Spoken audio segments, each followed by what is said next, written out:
So you're getting ready to make balloon animals at your first event. Stay tuned to learn 5 balloon animals that you'll need to know.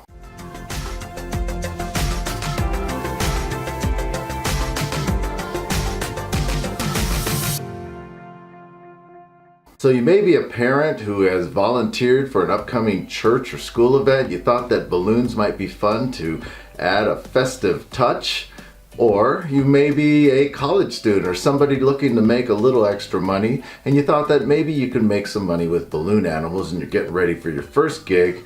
Or you may be an entertainer who is being asked to make balloons at a party. In this video, we're going to be talking about 5 balloon animals that will serve you well at any party.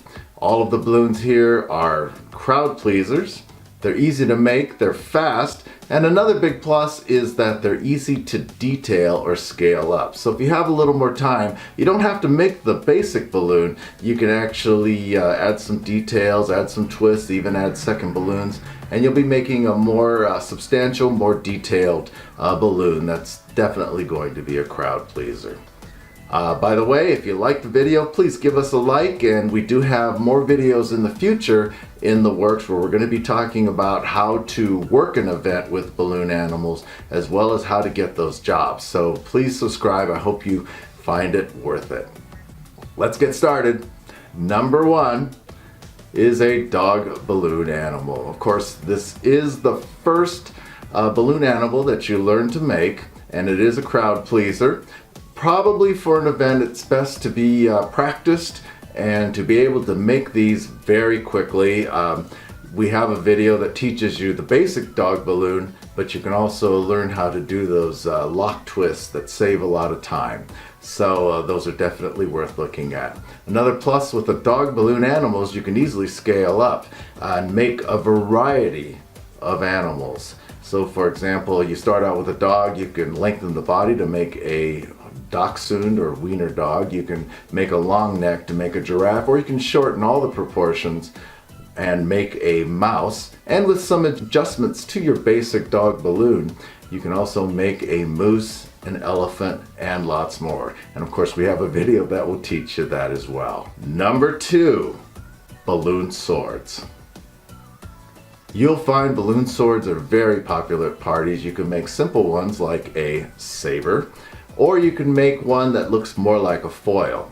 Just a thought here, the foils are actually a little more stable than the sabers are, depending on the kind of detail and how you lock them in place. So that may be something you keep in mind. I know that at parties, kids love the swords, and they'll be out there just having pretend sword fights, and oftentimes adults get involved as well. So these are real crowd pleasers. Then of course, if you want to scale up, you can do 2 balloon sword balloons, which take a little more practice to get right, and this will allow you to create an elaborate sword, as well as to create a science fiction type of sword where there's a laser in place of the blade.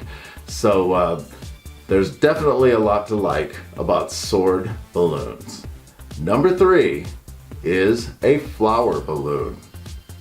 The flower, particularly if you are doing an advanced version where you're using the professional twisting technique where you make all 6 petals at the same time, it's a very difficult move and it takes a lot of practice. So don't feel bad if you're just making petals by just creating a series of fold petals, and this way you'll make sure you get it right. If you try and go right for the fast technique, you'll find that you'll often in the beginning come up with lopsided balloons. So if that's the case, go to your first event and just make a series of fold twists. You can go with a minimum of 4, or you could even go with 5, and I think 5 makes a nice looking flower balloon.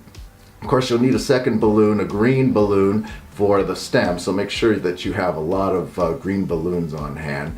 And one more option for the flower is that you can make a rose. The rose is actually quite a bit easier than the daisy or regular flower, and of course we have a video that will teach you both of these flowers, and you can choose the one that works best for you. The rose is actually fairly straightforward. It's just 3 pinch twists with the 3 balloon push through, and then once you place it on a stem, it really comes alive. Number 4 is a balloon hat. Now, balloon hats tend to be rather difficult, and I've never been all that comfortable myself making balloon hats, but you can just make simple balloon hats. The easiest one is just making a big fold twist on one end and then looping the rest of the remaining balloon through it. Just almost as like you're making a saber sword. But this is fully adjustable, so it'll fit on any head. The difficulty with making balloon hats is that you have to adjust the length so they fit on a person's head. So if you go for a crown, for example, and then you go through all this trouble of using 2 or 3 balloons to make an elaborate crown, and then suddenly it doesn't fit the kid's head, you've got some problems there, and then you may have to start over. So keep that in mind.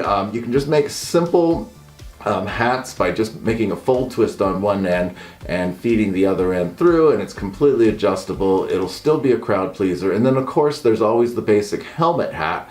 The helmet hat is the basis of a wide variety of balloon hats, so it's definitely worth knowing.